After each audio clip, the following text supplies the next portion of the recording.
กินได้วะแค่ว่าสินึ่งได้ทุกคนมื้อนี้ค่อยกะเลิกเวกมาเนาะแต่ว่าค่อยได้ย้ายห้องใหม่มื้อนี้ก็เป็นมื้อที่โซฟาของค่อยอันนึงเนาะเพราะว่าเขาหันบ่ให้ค่อยอยู่ห้องแถวแล้วตอนนี้หัน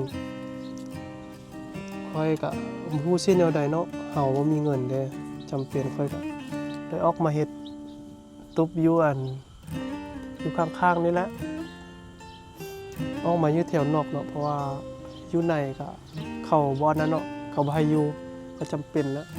มาอยู่นอกตอนนี้ก็ว่าสิกินข้าวแต่ว่ามันแอบข้าวมันก็ข้าวนึงแต่ตอนเช้าพุ่นน่ะเบิ่งมันอ๋อทุกคนกินได้ว่ะแค่ว่าสินึ่งได้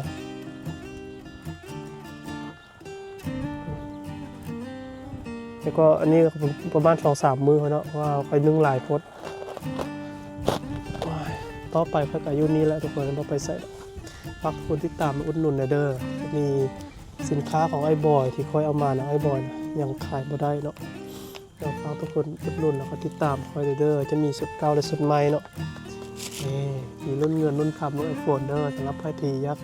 รุ่นโซกหรือว่ายักอุดหนุนค่อยก็ถ้าเข้ามาได้เนาะ